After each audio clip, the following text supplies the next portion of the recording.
a criminal pause. But when it happens like this, our president, or if they come to me first, we rally around, get money from one or two, or if any of us has some money, we now go and settle the bill and bring the patients to us.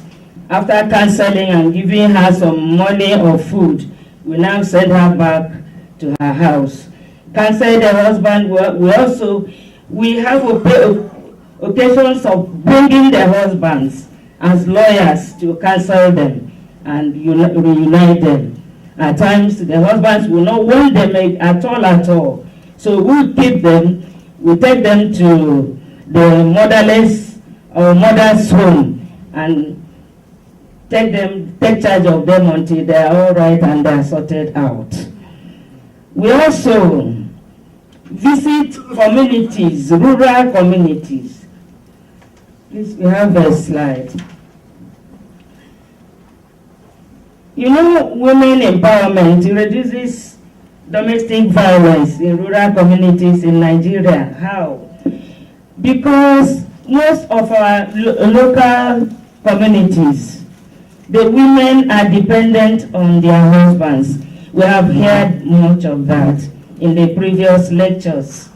Most of the women are dependent on their husbands, especially the Muslim communities. So if there's a problem, the women cannot cope. Their husbands will just chase them out. If they are fond of giving them money on weekly basis or on daily basis, once there's a little problem, they will chase them out of the house and they will now run to our office. Our office is based in the heart of the town, which is very accessible to everywhere, every community around. We equally treat them emotionally and psychologically. Those we can treat like that, those we cannot keep, we just treat them emotionally and send them away. As I said, about 65% of women on domestic violence cut across all classes. Because there was a time a lawyer, a fellow lawyer, she works with the Ministry of Justice in Nigeria. The husband too, a lawyer, and they were always fighting. The husband chased her out of the house and she has to run to our office. And I had to take her home because he's a colleague. And she stayed with us for almost a month before we were able to resolve between her and the husband and sent her back home. Then we made sure that the husband undertake that he will never beat her again or refuse her access. The husband will want to take her salary. She's earning, she's working. But the husband would every month want to take her salary as she's paid just to give her or give him the payslip and the package. So, but the woman will always refuse, and that causes a lot of fight between two of them. Well, most women in rural areas also are full housewives, and as I said, and are dependent on their husbands for economic sustenance. So this pressure of demand causes domestic violence. We equally take care of the physically challenged. Benga will talk on that, because that part is the part giving us a lot of headache. We have been contributing, buying, sending them to schools, buying the equipment, laptops, and the materials they use, and it's holding so much, telling so much on us. In one of the rural communities, Saragi in Nigeria is part of a community in Nigeria. We have a partnership with the Wolverhampton, UK. Most of us were trained in that Wolverhampton for farming and domestic violence. So we are in partnership with them, and they helped us to install and built a house at one of the villages, Saragi in Nigeria. Please give me.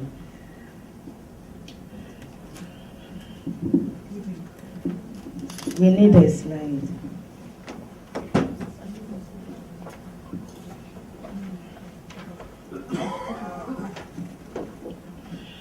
The women in that community were able to build a big farming house and made them to form a cooperative.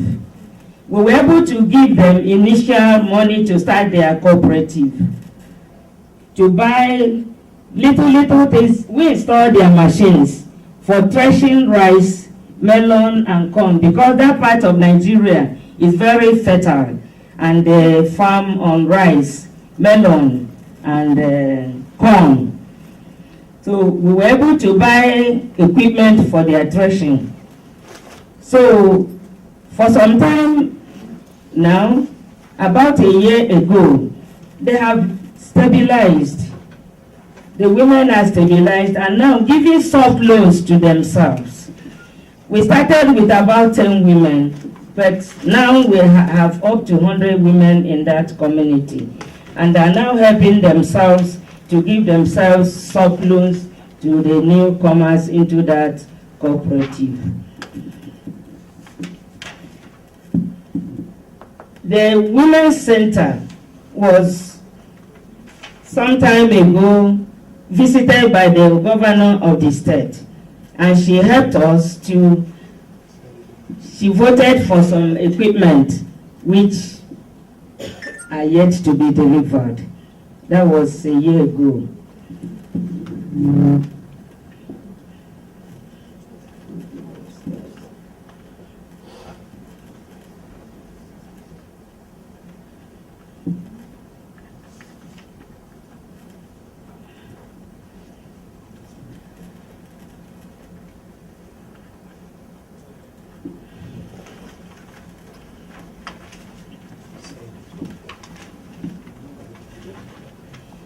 And some, because as we deal with women, especially those women with abuse or domestic violence, we also equally deal with young girls who are abused.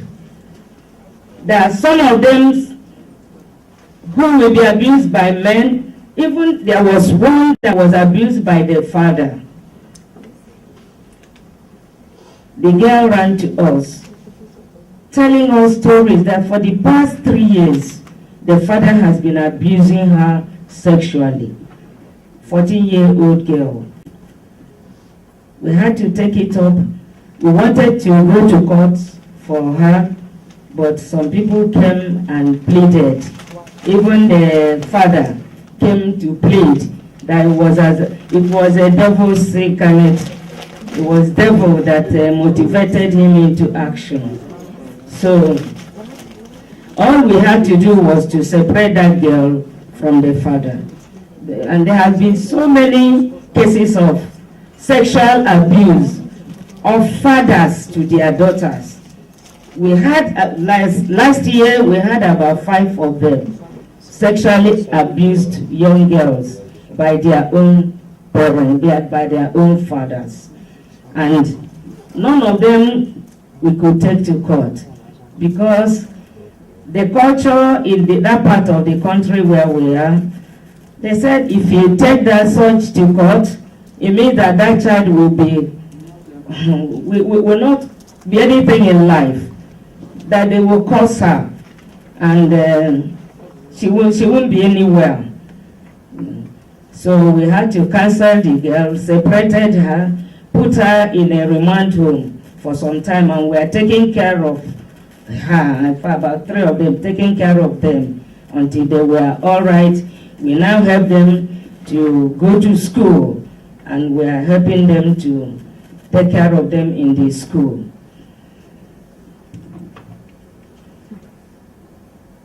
In some villages, the walkway, we were able to get some women like Omugbo. It's a community, a village in Kwara State. We were able to get the women to form a cooperative too, and we were able to give them materials, some materials for farming.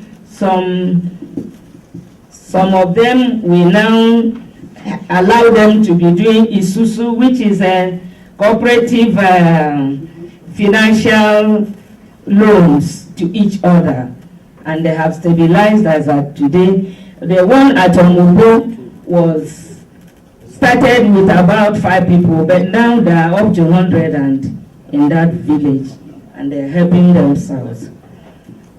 The slide is not forthcoming because we have there are pictures where several things were being done for them and the appreciation. Then in another village, the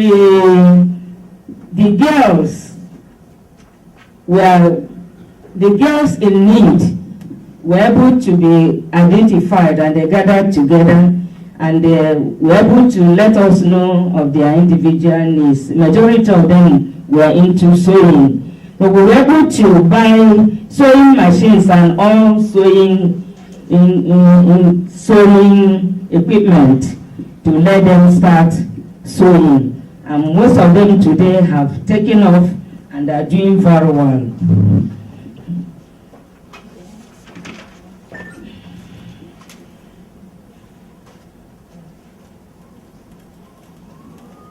Can you give us?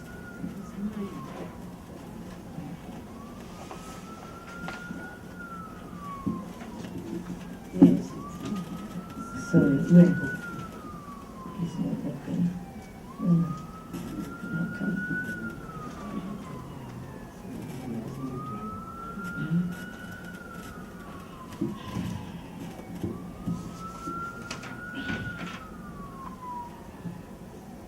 There was an occasion where the wife of the governor heard about our outings in those communities, and she was able to go there and commissioned some houses. We helped them to build their cooperative societies, houses, and their equipment we installed. Could not get it.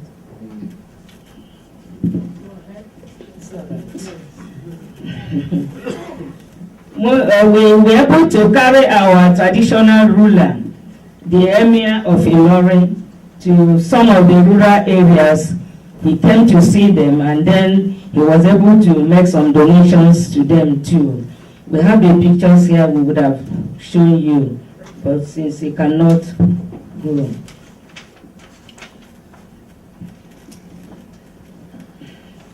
Like you can see here, tools of hairdressing.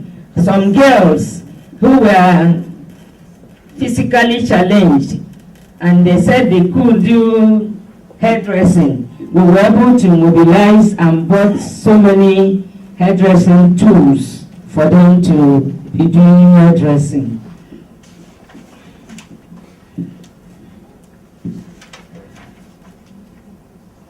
Here is sewing machines for the girls too. For the girls.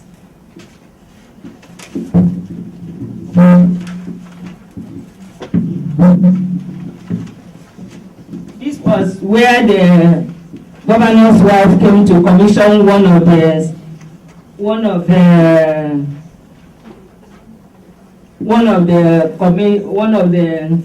areas.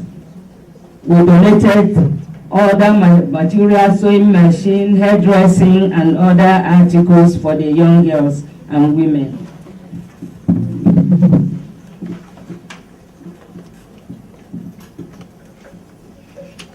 Some of the beneficiaries are seen here, rejoicing, having party, dancing for the benefit of what we are giving them.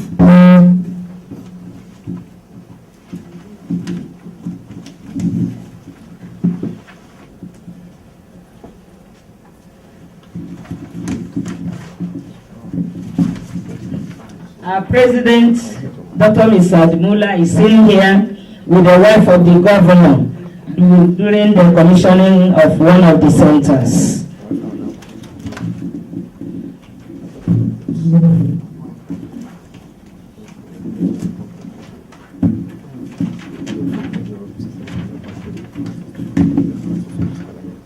one of the occasions, the girls gathered to sing for us when we came for inspection.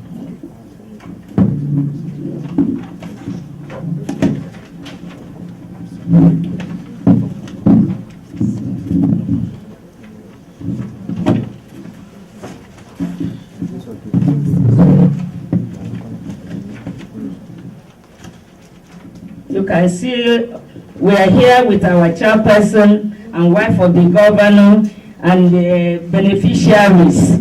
They are here jubilating, dancing, celebrating all they have achieved. Majority of them have now started employing other people in those communities.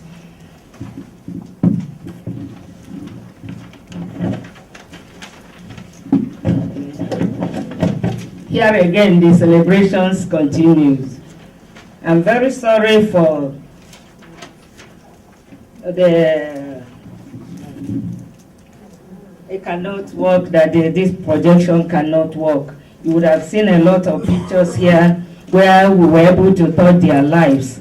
Our problem actually is physically challenged, because that's telling so much hold on us, which Benga will discuss with you. Thank you so much for listening, and thank you for coming.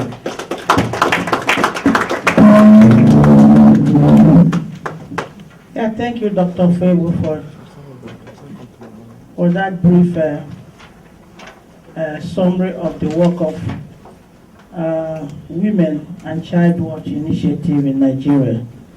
Especially their attention is basically on the rural communities, where they reach out to women, girls, and most importantly, the physically challenged. We all know who are the physically challenged, but most of the time, we tend not to put them into consideration in whatever we are doing. Policies are not considering them. Most of us in civil societies don't put them in line with their mission. And it's very rare to see just very few organizations, especially in rural communities, putting them into consideration. This focus group, they need everything that any living human being needs, including food and nutrition. Majority of them are challenged right from the womb. And in most rural communities, you see a lot of them based on the type of nutrition the mother was having when she was pregnant. So there are a lot of issues that befell on them. And this is an opportunity to look at what kind of protection, how can we provide them with access to public services to enable them exist in these communities. I would like to call upon Dr. Fidelia Astrid, who is the CEO and founder of Stand Up to Poverty, to address their nutrition aspect. Thank you.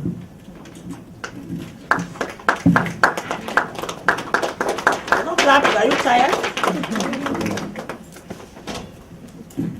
Good afternoon, ladies and gentlemen, and our distinguished guests. I want to first thank God for granting me the opportunity to be with you all today, and Ada Okika for inviting me to speak at the United Nations for the Commission of the Status of Women. Thank you so much. I am Astrid Fidelia, a licensed real estate broker, investor at the Fidelia Group, and the president of Stand Up to Poverty, a 501c3 not-for-profit humanitarian organization in Hauppauge, New York. Our mission is to be the trusted grassroots organization for sustainable development projects in poverty-stricken communities around the world, which includes health services and education. Now, my speech was mostly geared towards economic development, not so much nutrition. So I will be elaborating on economic development piece. I am also an ambassador for peace of the Universal Peace Federation. I am a member of Women's Federation for World Peace, president-elect of the Islip Rotary Club, the outreach coordinator of the Lighthouse Tabernacle Church of God, and a member of several real estate associations. I believe in two mottos.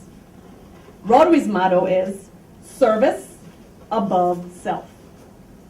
And at Stand Up to Poverty, our motto is, with love, poverty will become history. With that said, I would like to start with 3 powerful words to begin my presentation. Inspire, desire, and aspire. The definition of inspire is to fill someone with the urge or ability to do or feel something, especially to do something creative. Desire is a strong feeling of wanting to have something or wishing for something to happen. Aspire is to direct one's hopes or ambitions towards something or achieving something. As a mother and an entrepreneur living in America, I know firsthand the many challenges women face as caregivers and providers. But life is worst for underprivileged women who have no education and no income. Education capacity is most important for women and children to read and write. Education transforms and inspires you to dream big. There is no limit, just possibilities. When you inspire, you desire to aspire to new heights. Knowledge is power. When you have knowledge, it's yours for good. No one can rob you of this knowledge. And you possess the building capacity to earn a living with dignity. There is lack of peace for women living in poverty. Poverty is a state of being extremely poor. If you can't provide food, shelter, and the basic human needs for your family, your emotional currency runs out. Women are the nurturers of the family. We are filled with love and compassion and support the family. We are the nucleus of the family. And we need to have the currency, the emotional currency filled.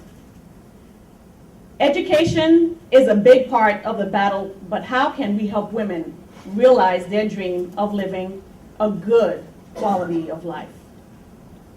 Women are entrepreneurs at heart. And with the basic education and training, they can start a small business and be on their way to independence. Having the proper tools and resources and contacts can catapult them to new heights. As the former executive director of the Town of Islip Foreign Trade Zone Authority, I manage town-owned land and all operational, financial, administrative functions. With my economic development background, I am ready to take partners to create opportunities for women to export their handmade crafts to the world market. With the internet at our fingertips, women can make and sell their products globally and get paid quickly and safely with just a few strokes on their cell phones. Did you know that there is just one foreign trade zone, also known as the FTZ, in the metropolitan area, which is located adjacent to the Long Island MacArthur Airport in Long Island? That's in Ronkonkoma, New York. The next foreign trade zone is located upstate New York and in New Jersey. A foreign trade zone is a secure geographical area authorized by the federal government where commercial merchandise, both domestic and foreign, receives the same treatment by U.S. Customs as if it were outside of the commerce of the United States. Foreign goods may be unloaded for immediate transshipment or stored, repacked, sorted, mixed, or otherwise manipulated without being subject to import duties. The FTZ is a sleeping giant that small businesses are unfamiliar with. Big car manufacturers target FTZs to minimize cost and maximize profits. The FTZ is one resource that is untapped, and there are many more resources just ripe for the picking.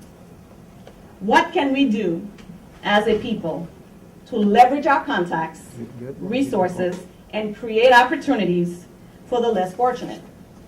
These women can be your grandmother, mother, sister, cousin, aunt, niece, or in-laws. Let's give them a hand up, not a handout. Let's be the change we want to see in the world. Ask yourself, if it's not me, then who? If it's not now, then when? No one is promised tomorrow. And most of us have more years behind us than ahead of us. A true leader knows when to lead and when to follow. The question is, which one are you? We are here to be the change. We are the ones that can make a difference, to touch a life. We must reach beyond our four corners. We must reach out and go into the world and be the change. People are suffering. Women are suffering. They're dying. Stand Up to Poverty, yes, is an organization that is a grassroots organization that started actually off in Haiti. The whole idea is to reach women, children, men, all people. They have lack of access to health care. We go to the rural areas. We visit different areas in Haiti so that we can provide the services. We give dental, vision, OBGYN services, and free medicine, free eyeglasses to the people living in Haiti. All free. It's about people helping people. We have to be the change. So I encourage you guys to please reach out to your resources, your contacts. We have the means here as the diaspora, people living abroad. We represent our communities. Try to do what you can. Be the change. Reach out. Partner. We have partnered with SUNY, State University of New York. They're about to break ground in the north of Haiti, a university. We're supposed to be there this week, actually, but because of the political unrest, we're not there. My partner, Jean Alfred, we've done so much. We've reached into our pockets to be the change. And we understand that the people are suffering, they're dying. But we are the ones that have to make the change. We cannot count on the government. We have to work with the government, okay? Support and work and make things happen. But we are here living abroad. We have the contacts, resources, and the know-how to make things better. So who's with me? Let's partner and be the change. Amen. Glory be to God.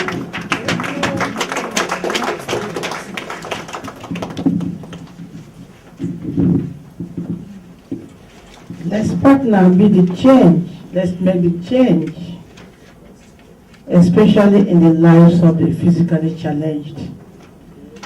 Well, we're still moving on to the next presenter, who is Mr. Benga Adams. He is the Principal Manager of National Health Insurance Scheme Nigeria. Thank you.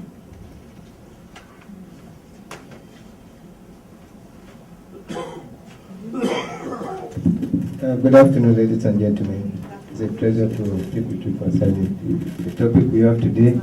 My sister has done a good job, but we couldn't have it on the slide. But we have a small video to play just to see what we are doing at Becky's Foundation.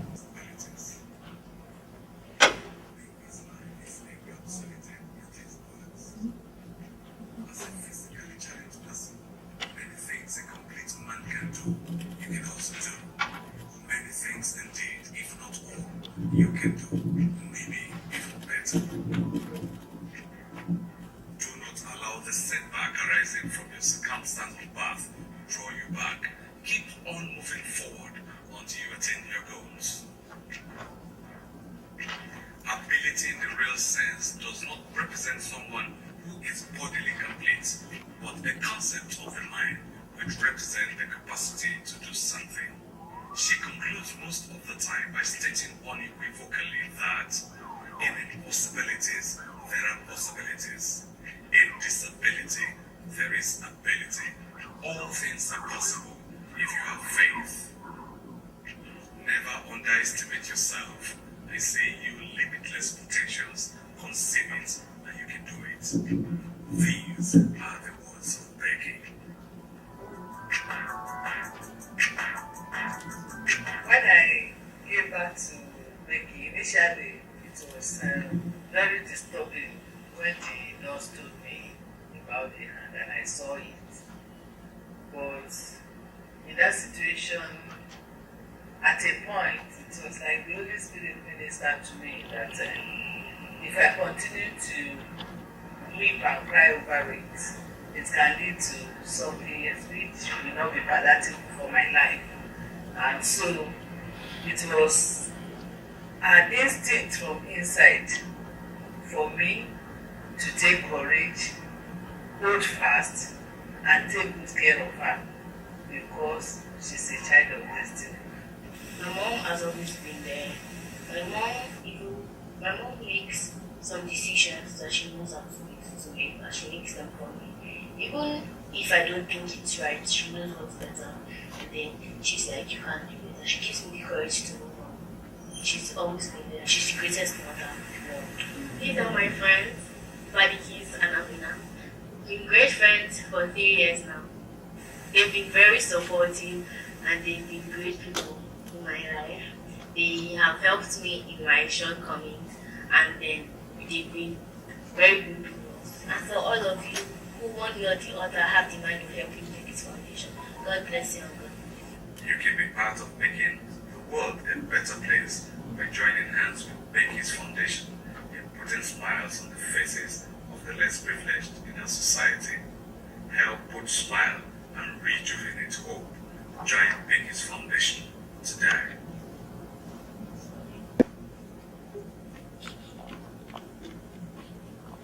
Thank you very much. I think that's what the example we want to show. I'm trying to do the presentation of what and what she has been able to do all along.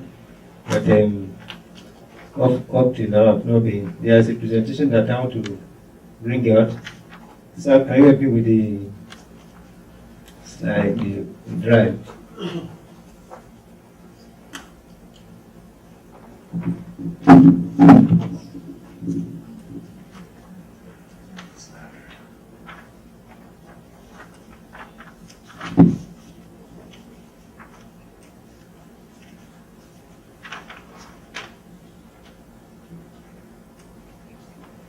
Okay. We are probably the time we can find the presentation. It's just if you see your hold there, one with one arm, you know, it was like the question of we had in the Bible. They said a guy was born blind, and rather than do something, they were quoting that who sinned? Is it the father? Is it the mother? When Jesus Christ answered them, he said none of the above, but for some miracles to be for God to be glorified. And that was exactly what happened in the life of this lady. To be born a girl in a royal house is as bad. Not only that, but you are born with one harm. And the next thing is you are either to be sacrificed to one iron god, to the second evil is coming to the family. You know, but the parents decided like the parents of Moses. They said this child, there's something special in her. I know they took her up and trained her. She was the head of young exam in the University of Illinois. Just got a other level. She's doing very, very, very well. And that is why we have decided to take her up. Becky's Foundation in brief. That's the story. And we was founded in 2015 by Becky Rebecca Adimola. If you say you're just graduation from high school to Mercy. Adeomi College, Kwara State, Nigeria. Board of Trustees across academic and professionals and men and women within and outside Nigeria. Mission: the foundation gives welfare support to indigent students, challenged children, and full scholarship to pupils, financial support for education and employed children, award to best graduating students of Kwara State School of Special Needs in the north, that's Nigeria. That's one of the celebrating. When she was celebrating her birthday, she went to a family home. That's we do every year to go and give gifts to people who are less privileged, the handicapped, the physically talented person. Every year on yearly basis, and Nigerian independence is October 1st. On every October 1st, we go around to give gifts to those who are physically talented and who are handicapped. One of the places he was making motivational talk, telling people that to refuse violence, conflict, and violence as a way of life, and to teach people how to resolve it peacefully without resorting to violence. You know, violence in Nigeria is so rampant. A lot of over 12 million children are in IDP camp.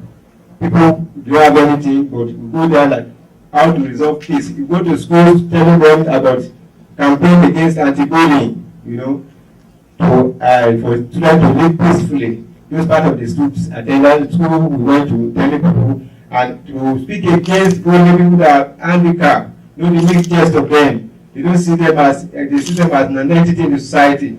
So part of the thing we go to school, visit school, telling them to be themselves, how to live up to standard, not to resort to all kinds of importance. And all those who do educational support, you give awards for best students who are especially handicapped. We give donations, we give scholarship to schools, and that's part of the places we go to. That's the picture there. These are the people representing what she has done so far. Best graduating student here. She was given an award to one of the years. That is school for the special needs in Kwara State, Nigeria. It was founded in 1974, and up to now, if you go to that school is such in the good condition. Children, in fact, parents cannot take their children to the school because the stress of going up and down. And they don't even have hostel. And no, we are concentrating on that to do something for them. That's the visit to the school on the celebration of the year. For a peer student, we go there, visit them, dancing step, rejoice with them from time to time, give them scholarship. These are part of the visually impaired children. Two of them, to play with them, and you have ceremony with commissioner visit, people in government, advocacy visit, support, campaign, and awareness, even with government and high places. Boarding houses, we visit them, giving schools bags, clothes, food items. These are the part of the thing we do. Boarding house items for Sadiq. There's a particular person who had admission who doesn't have money to go to school. Becky Foundation is assisting them. Scholarship, school items, soup bag for another person who is visually impaired. Community services, and in palaces. This is a palace, one of the king in Kwara State. Full medical support for Bosede, another person in orphanage home, and physically partially visually impaired. These are appreciation from the rural fathers in town. We'll visit them. Visit, make a media appearance, talk on TV shows and all that. That's Kwara State Television on Children's Day. Graduating year in 2017, we are giving an award to the best student. Becky's Foundation in newspaper, Nigerian local news, the carry news of the activities we are doing. That's part of the cutout. Part of the people that have benefited from the foundation, especially the lady.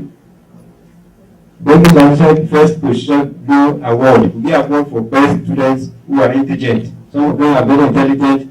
They don't have anything to support them in their education. And so these are the activities, some of the activities we are doing so far. But now this is the one we are proposing. Like this is school that was started in 1974. Up to now, there is no single hostel. Becky Foundation is proposing a 50 best space hostel in that school. That's the design for the target. You can imagine finding schools in 1974 and up to now. When we visited them last year, we were like, we have to do something about it. So people stop bringing their children, they can have where to stay. They will be there, maybe permanently or for the time being. And that's the program we have pursued for this year and next year. These are just the design of the picture. with matrons apartment inclusive. Cost estimate of the hostel is put at just $55,000, and we're happy that people are responding, and we'll be happy more if more people are. This design of the hostel, we are proposing for the school. The required things are there. Imagine the school is a parasitic school for the special needs experienced in 1974 for physically challenged children. No hostel for mentally retarded since then till date. Parents find it difficult bringing pupils from home to far away schools. Government needs public NGO support, the public-private partnership that we are campaigning for. Becky's Foundation agreed to raise help. This bank account if you are, for people who are willing to support them. More details you can get on Becky's Foundation. Thank you very much.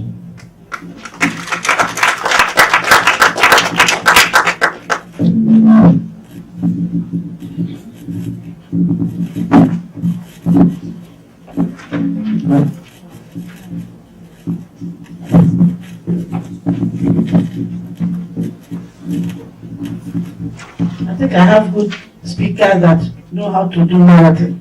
Can you just clap for them again? Yes. We want to open the floor for contributions with respect to physically challenged. The two organizations organizing this event have been able to share with us what they have been doing in communities to help the physically challenged. Our guest speaker has also mentioned of achievement the clear call for change in the lives of the physically challenged. So I don't know if anyone who has something to say, questions to the speakers. Yes. Can you come up here? Yeah, come on.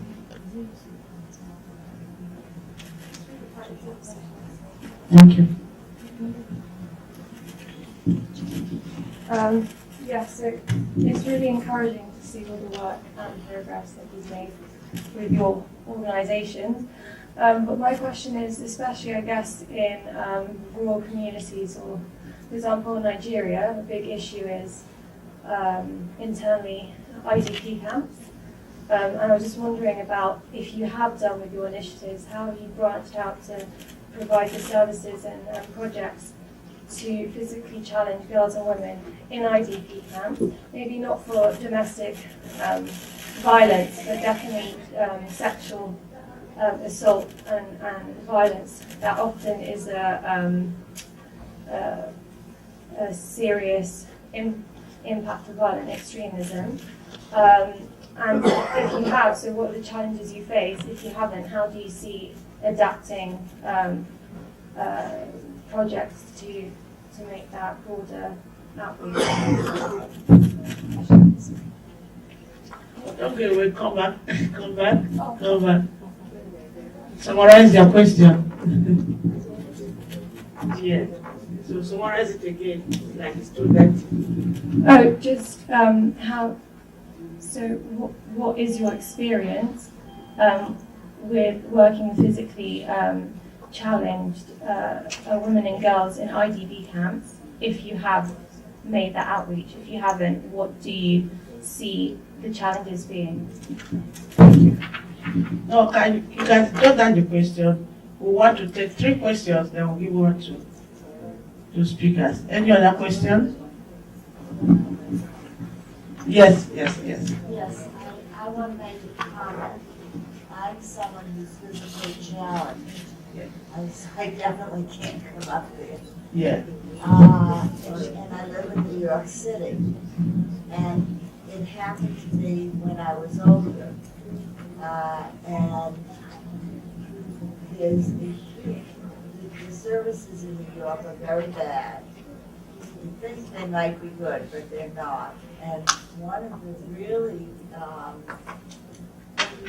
badly conceived issues is that they think everybody should be safe and not fall. So in the process of trying to prevent people from falling, they don't want them to do anything. They want to make them dependent, and they want somebody to be watching them. And instead of giving them the freedom to live as they choose. And if anyone from any official agency, like to provide help, comes to visit you, they immediately want to change how your home is decorated and furniture is to give you wide spaces, which is again badly conceived because you need the opposite. You need narrow spaces with things on the side that you can hold on to if you fall, and you can regain your balance and not fall to the floor. And it's wide spaces that are dangerous. So there are these people making policy who don't know anything about what it really means to be disabled and what disabled people need. And they're really pushing this in a very strong way. And so that I personally even got an eviction notice because it went to my landlord. And I have a rent subsidy for other reasons. And I was going to lose that because they're reporting this to the landlord that they don't like the way I live. I just want to let people anywhere who are making policy understand this about disabled people, that this sudden fear of people falling is because they're afraid people who fall will sue. And they're afraid of being sued, so they take it out on the patient, on the person who's disabled. And this needs to stop. And that shouldn't begin in the first place. And people everywhere really need to understand this. Thank you so much. I would have been able to get here today if I listened to them. Thank you so much. Giovanni, a suggestion using example of the way physically challenged the experiences in New York City, and then also the policymakers to consider certain issues, certain facts, right, about the physical challenge in making some policies that can suit them. Yeah.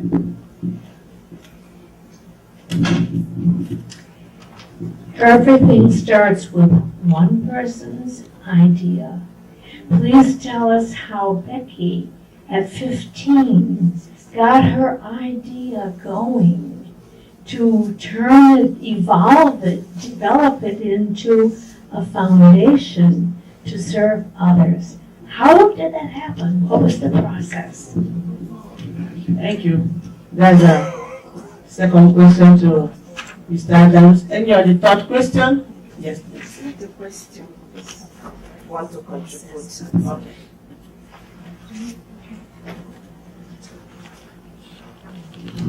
Thank you, panelists.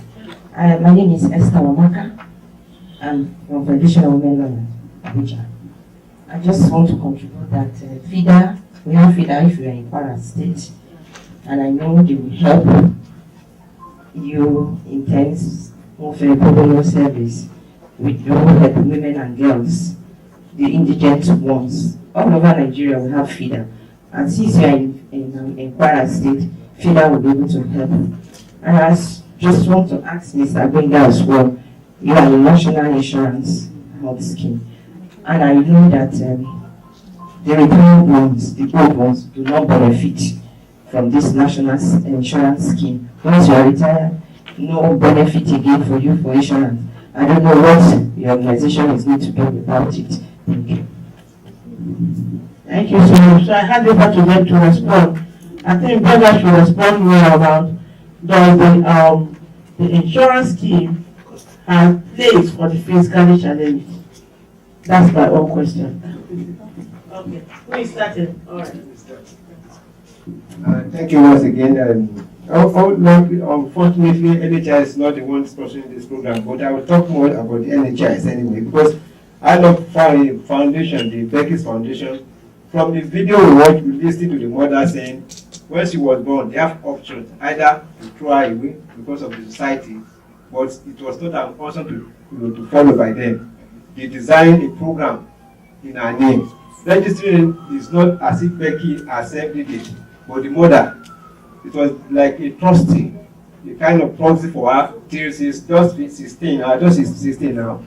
So it's not as if it was the father giving the push. It's not as the idea came from her, but the parent, like, what do we do with this girl? In the family, in the rural family, which is not supposed to be, even as a lady, as a girl, you are not even wanted, let alone we don't have a harm. But they didn't see as an option to try away. They need to push her to come with idea. Like she said, the lady said, the mother that is pushing her, she will say, you can do it, you can do it. Putting in her the spirit of you can do it. That's how she began to accept those responsibilities, even in the midst of what we are finding ourselves. Concerning NHS has various programs, but what we know that health is not free. Somebody has to pay somewhere.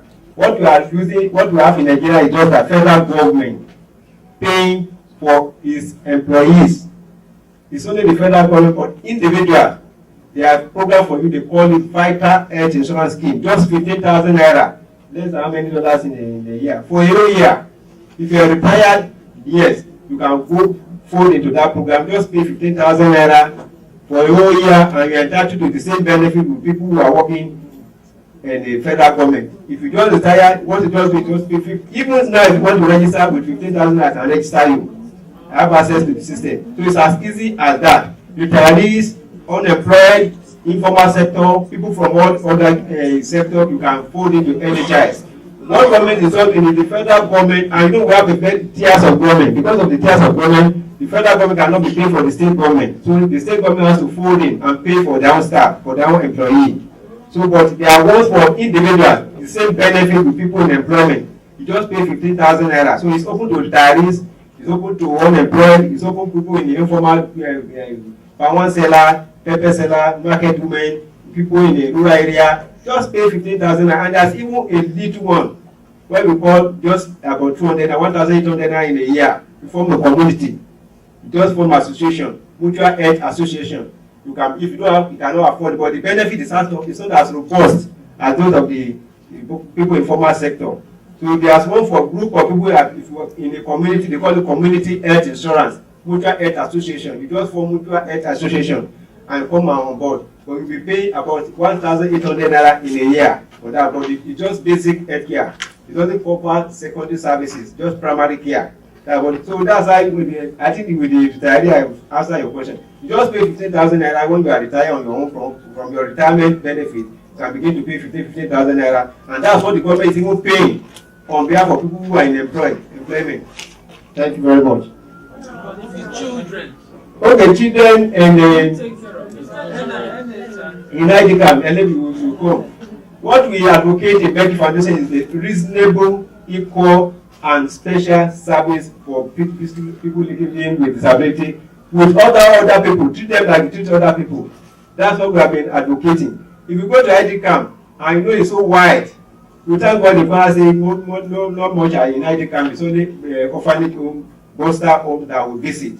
People in the ID camp, well, I don't have much experience for people in the ID camp, but ID camp is essentially the government thing, federal government, and some NGOs can go as far back as Bauchi, Gombe, going to Borno, going to Maduguri to go and visit them. But if I as Becky Foundation, we have not been going to IDPs, but we need to contribution from other, we partner with women and child. We talk about what women and child is doing about. But our own is essentially for handicap around us. Thank you.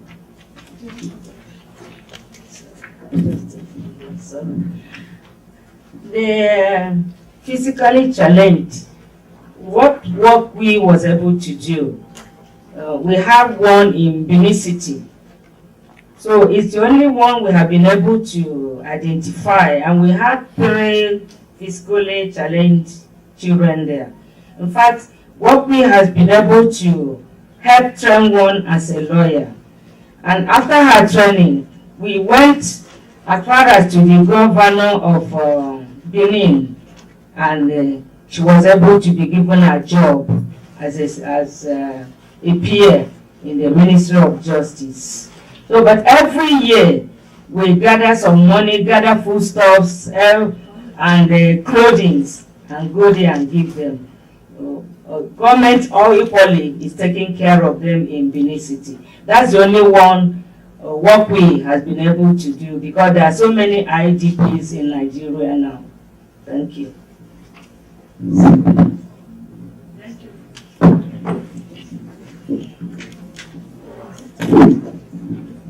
Thank you. I think one of the questions I want to address was from you, how Becky took up her initiative. Did you address it? Okay. So, one of the strengths I learned from her is that she used her situation, in fact, to encourage herself and empower others in the same situation. I think that was a very strong strategy. But before she was threatened to move on with her situation, she was empowered by her mom. You know, one of the things that kill people is your self-emotions. And if you're able to overcome your self-emotions, you'll be able to do well no matter the situation you find yourself. And her mom, and not only her mom, her family was able to kill that self-emotions and she then utilized that to place herself where she had placed herself. She has been an instrument to many young girls, even those who are not physically challenged, in her schools, classrooms, and right from the time she was in primary school and secondary school. So she was strengthened right from home. You can imagine the resources the world would have lost, especially with respect to the physically challenged, if she was thrown out or killed to die when she was born. So what are you trying to say that we as civil societies have a lot to do in trying to build the self for the self. We have a lot to do, building the self for the self. And that's very, very important. In your various missions, especially in the communities, try to help build the self for the self. Because that will strengthen the work of the civil society in helping the government. Thank you so much. Any other question? Oh, okay.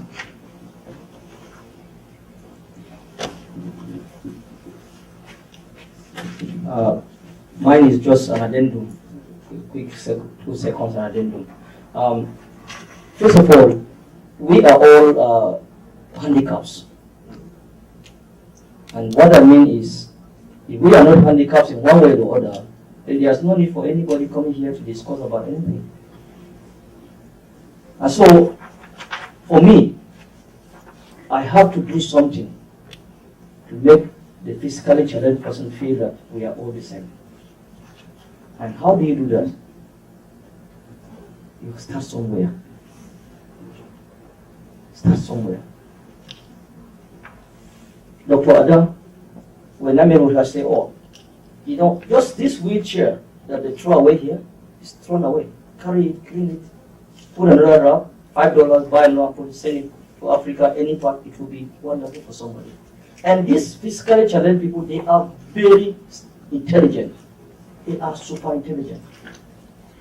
I was born with a girl. Technically, we were not supposed to be alive, we were supposed to be killed because it's abnormal for a woman to have 2 kids, twins. So it's abnormal. That, in the sense, is a handicap of the highest order, ignorance, to the detriment of the woman. So we have to create avenue for education, advocacy, practical reality, application to the values of the human dignity. The political will has to be there, and we are the agents. Too much talking without action doesn't make a difference. Not less and more. Yes. My question is to Fidelia. I don't know if I heard you well. The founder of Stand Up to Poverty. Mm-hmm. And you saying that you have available resources to help the less privileged. I don't know whether I heard you right. Yes, you're correct. Could you throw more light on that? Thank you. Okay. For example, let's talk about resources. We have relationships, and what we do is we leverage our relationships so we can bless others. For example, my background is not in medicine. However, I have a lot of resources and contacts that can help achieve a lot of goals of different countries. I'm originally from Haiti, so I know that the needs in Haiti are extremely severe. And right now, we have about 3 containers worth of stuff because of our relationships. We've partnered with Stony Brook Physician Assistants. We've received donations from Good Samaritan hospital beds, 26 hospital beds. We've received stuff from Zwanger Basiri, that's a radiology company. We have like 3 trucks of donations that they gave us, sonogram tables, wheelchairs, walkers, bunch of stuff. We're continuously receiving stuff because of the relationships that we've built throughout the years. That's what I'm encouraging everyone to look at your list of business or relationships and see who it is that can help meet a need. My thing is, I'm not benefiting from any of this. I just want to be a service, and be a blessing to someone else. Why should I keep what I have, all the resources that I've come across throughout the years? I know a lot of people. How can I leverage those resources so I can bless someone else that is less fortunate? You know, and especially the people in the rural areas that we were mentioning before, how we would just, Father Vincent was just mentioning how they received a wheelchair and they just fixed it up because someone else could benefit from that. To someone it could be garbage, junk, but then it could be used something else. So that's the same thing with us. We look at, okay, someone's trash is somebody else's treasure. Okay, we want to be able to receive certain things that people are throwing away that are very good. A lot of times things are close to new, and you know we'll go and pick them up, make necessary plans to be able to acquire these things so that we can send it to a place that's less fortunate. The whole idea is to leverage our resources. What are we doing to leverage our resources? That's the problem here. We have these resources and contacts, but we're not leveraging them. What can we do to bless someone else? It's not about us. Okay, we are brothers and sisters in Christ, and we have to work together and be the change. We can't just wait and look and just talk. Talking is over. Action speaks louder than words. I'm a person of action. I'm here to work, I'm here to partner, and get things done. Thank you. Thank you. The last person? Okay. Wow. Okay, 2 more people. Incidentally, the SDGs is for action, not talking. I just want to say, apologize because I actually arrived quite late, and I'm sure you noticed that. Hopefully, what I'm going to say, you haven't said it already. If you have, that's great. But if you haven't, just to bring to limelight the fact or the issue of accessibility. Access runs through everything that we're saying. So we're talking about people who are physically impeded because they are either visually impaired or they're crippled and whatever else constitutes physical impairment. Have we thought about accessibility of wheelchair, ramps, and leveling up, say, the ground?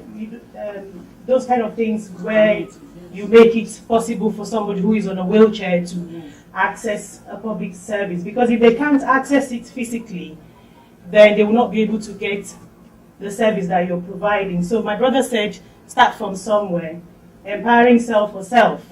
Those are the kind of things that you see very easy, you take for granted. My name is Gloria, by the way, and I live in the UK. I'm a social worker. I'm a strong advocate for people who are less privileged, as we say, especially for women. So when we talk about providing or empowering people who are physically impaired, we need to think about accessibility to those services. Wheelchair ramps, stairs, the kind of things that we who are here, when you visit these places like America, you see how they make things, the Braille, for example, how they make things accessible. If we don't have those things, how is this person going to get to the service that you're providing? So I'm just asking, let's factor that into whatever we're saying. And I thank my sister here for saying that she's here to partner. If there's anybody who can provide those things for our people in Africa, so that they can access these public services that we're talking about. So structural impediments is what we also need to look at and remove those impediments from their way of accessing the services we were providing. Thank you so much for giving me. Thank you. This is a very important intervention because we are looking at the rural communities. If you give a physically challenged person a wheelchair and the road is not tarred, the road is swampy, you are not doing anything, and bushy. So please take this to Becky Foundation. You have to look into, because in most, especially in my country where I come from, we have gigantic buildings, but the road to the building complete the rest. So yes, some of my sister, yes, can you come over? Make a contribution short because we don't want to run out of time. Good afternoon. My name is Juliana Osakwe. I'm the Executive Director of Osijo Touching Lives Initiative from in Nigeria. I remember when I was young, my mom told me that I went to school one day. I came home without shoes on my leg, on me. And when I was asked what happened, I said somebody came to school without shoes and I had to give my own shoes. It sounds, foolish, but that's the kind of person I am. My mom has been a humanitarian person, so good in the society, touching lives. Few months before she passed on, I talked to her that I want to, set up a foundation in her name. And she said, okay, she endorsed it. Just like 5 months after she passed on. So the foundation was actually launched during her burial. I'm encouraged because when it comes to NGO, I don't really know much about it. I came last year to attend the HFPF. Why? Because I just want to learn. I want to listen to other people so I can be encouraged and learn the process. I'm here again. And I just want to say I'm really, really encouraged because, counseling is one thing that I'm good at. And I remember talking to a lady that came with her baby. She wanted to throw away the baby, and I was able to talk to her. A 4-month-old boy. Today the boy is over 2 years. She was, she has recovered from her emotional trauma. She was able to take care of the child. So I came on my own from Nigeria. I sponsored myself. I thought probably I'll waste the money over $1 million I've spent, but today I'm happy because listening to all that has been said, I'm encouraged. Thank you very much. Thank you. And so do I. Please, I just have one more, sorry. She has been... Oh, okay. After her, then him. Come on. After her. Good afternoon, everybody. My name is Barrister A.B. Austin from Nigeria. And I want to ask you this question. You talked about free trade zones that we are now tapping into. As business-minded persons, we are registered under the Export Promotion Council in Nigeria, where we can export some of our local made goods to. So how do we connect to you and your body so that from now we can do business as a part of empowerment to women? Secondly, I was a mayor in one of the local governments, Bayelsa State precisely. And my tenure as a mayor, I was able to get some donations from an NGO, and I was able to give it out to the physically challenged. But after that first batch, I could not get the wheelchairs, the beddings, and other things in my local government to give out. Now that you have said you have a whole lot of things, I'm not using it. Nobody is physically challenged in my family, but me and neighbors, needs this thing, so we want to partner with you. Thank you. Yes. Yes, partnership will control me. Yes, so, yes, so, and then, yeah, come on.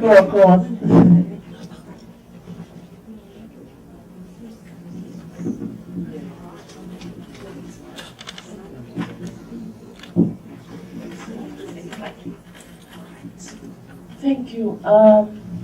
Sorry, I didn't know that to make a contribution you have to come all the way here so that everyone will look at you. But anyway, myself and my colleague Survivor representing the Pacific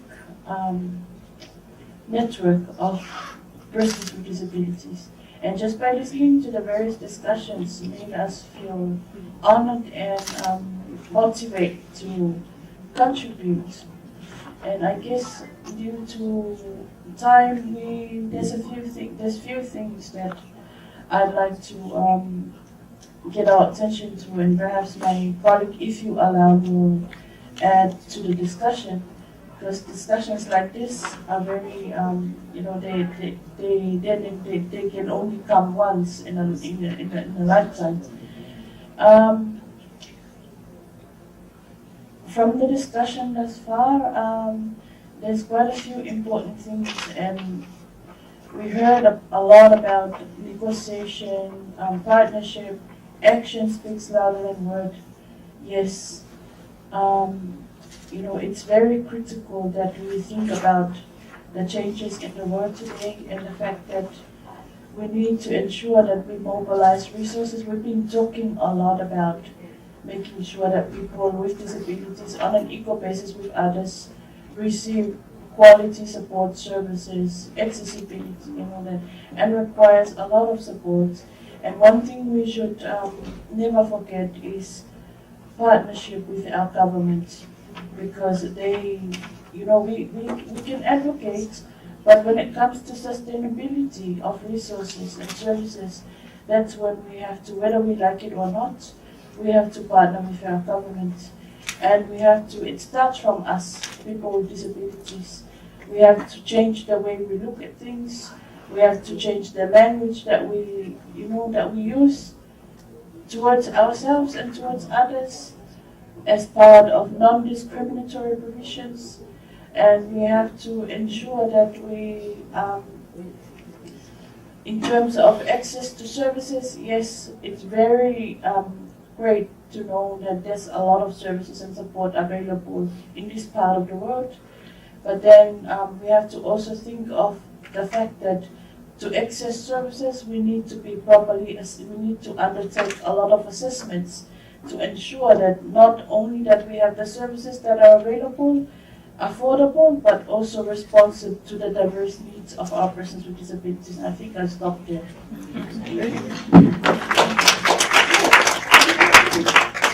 Thank you so much. That was a good intervention. Now, I just have one question before I call the last speaker.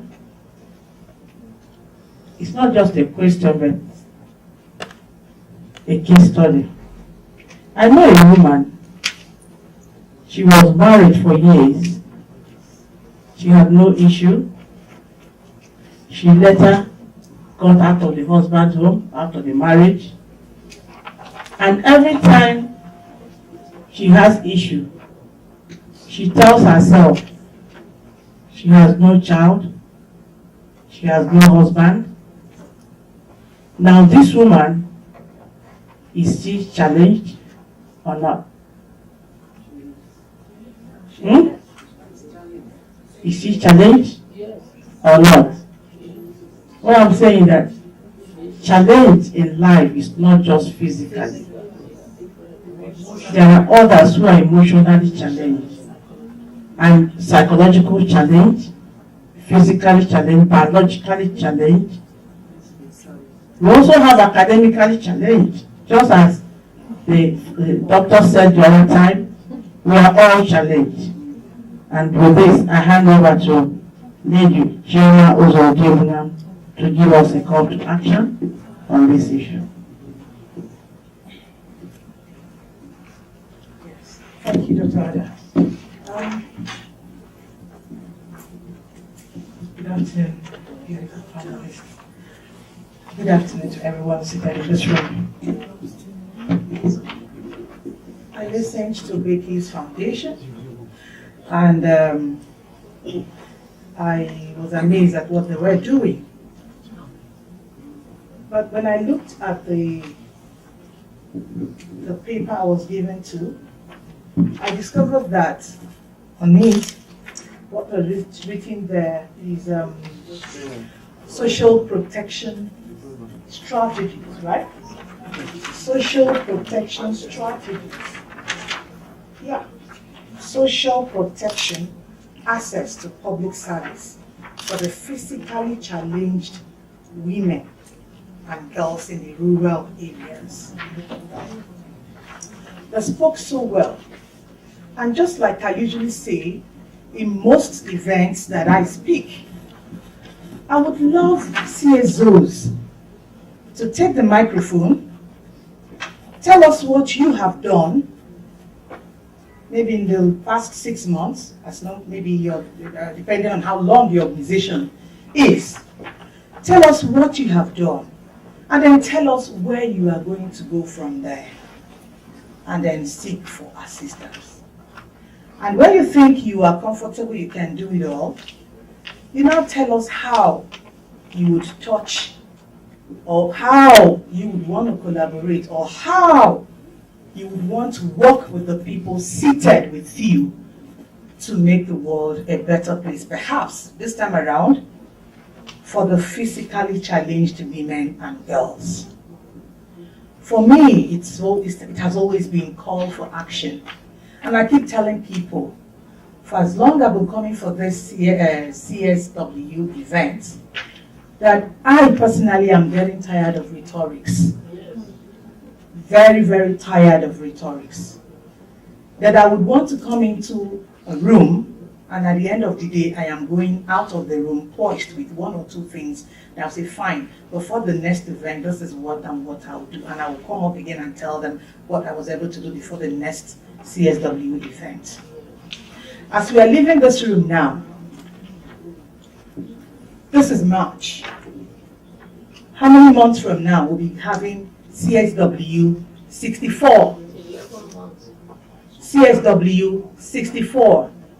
And I know there are a lot of CSOs, there are a lot of civil societies, there are a lot of action women and men seated out here.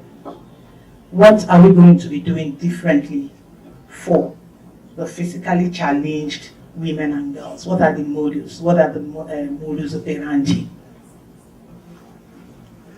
Becky's Foundation, I love all that you are doing, but I'm going to encourage you to do more. You've done so wonderfully well, but I would expect Becky's Foundation to talk more about legislation. I am from Nigeria. Becky's Foundation is also in Nigeria. You know that in Nigeria, I stay in Abuja, there is no special lane made for the physically challenged. That's those that use wheelchair. No. You come out anyhow, you are killed anyhow. I'm even going far. Here we are in this room. I expected to see a section for Braille or something. Or maybe you need at least some people that don't see or whatever. We have people here that will do some sign languages, that sign something for people. I am so, would I say, I was elated when I heard somebody seated and said, I am also somehow challenged. And then I was more excited when I saw somebody coming out here. As a matter of fact, this is the first time I'm seeing such people in this event. At a point, I stopped and asked myself, CSW 63, is it only for the able-bodied men and women? Where are all the physically challenged people? Don't they attend this session? As a matter of fact, most times when I enter rooms, I keep trying to find out, stick up my neck. It was only when I went for the, I think, was it the opening ceremony or so, that I saw somebody, a man and a woman, trying to, do this sign and all of that. Aside that, well, maybe it's happening, but I stand to be corrected. Most of the rooms I've entered, I've not seen such. Maybe I'm entering, was it the Women's Day? I think it's after that. Most of the events I've attended, I have not seen such interpretation. Maybe I'm entering the wrong rooms. So, time has come for us as civil societies, as NGOs, to rise up. The most important, we can't go far aside from pushing up better legislation for the physically challenged. You can imagine what the situation is in Abuja. That is the capital. Then, tell me, imagine, can you fathom what it is where you are in a fact or in a lorry? So in fact, it's like you're physically challenged on your own. You come to search of jobs, giving out jobs, making appointments. Let me talk about Abuja. Maybe I may be wrong, and I stand to be corrected. I'm yet to see a blind senator. Does it mean we have a blind senator? Does it mean that we don't have blind people that are PhD holders? Does it mean that my eyes must be open for me to know, even that our eyes are open in Abuja, are we having things done the way they are supposed to be done? Are we truly seeing? So are we even seeing? It's so painful. Mine is just a call for action. I want each and every one of us seated here now to fathom ways of fine-tuning the legislation, if there is any. And if there is none, how do we come together to put up legislation? Because when you don't put up legislation, you can't make headway. You can't make headway. We need to come together and put up, fathom bills that we can push diplomatically, so that we can get things working. Because I've not seen it written anywhere that you must be on your two legs for you to be a minister. I don't think there's a law that says that. So the physically challenged people should be given opportunities to prove their worth. Let us come together and then figure out legislation figure out bills that we can send out to our various even in your local area, even to your chief, even to your what would I call it, in your own locality. You can start from there, then you now come off. Legislation, that is where I hinge my in fact, everything I need to talk is kind of narrowed down to legislation. Because if you don't act within the ambit of the law, you could be in trouble. So by the time we're able to pass a bill that says for every disabled person that wants to catch a bus in my place, in fact, the buses are not even built, are not physically challenged friendly in my country. It's not.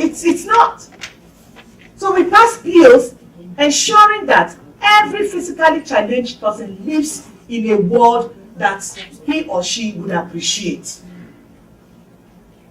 As an NGO, I've been fighting for in fact, I'm concerned more about SDG 5. But I think even in SDG 5, there are women that are physically challenged. So henceforth, I'm going to now inculcate that. And I will ask, as I get back now, I will ask the senator in charge of gender this question: how do we make life better for that blind man, for that physically, in fact, for the physically challenged? Let me not disintegrate it. Let me just call it one name: for the physically challenged. Let us rise up, come together, push a bill, and make the world a better place for any challenge, whether emotionally, physically, socially, psychologically, educationally, and otherwise. Yes, all the otherwises, yes. Okay? And then perhaps by the time we come back next year, we will be happy that yes, we're able to do something. I rest my case. Thank you.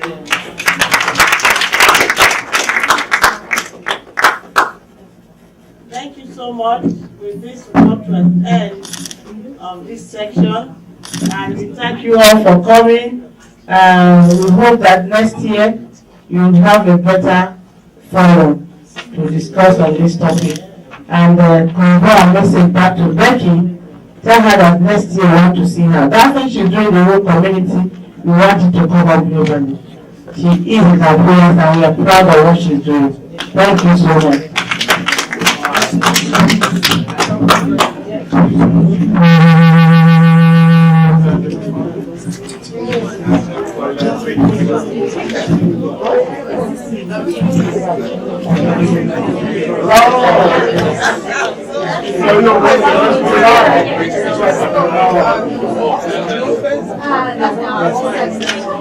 I don't see it before you.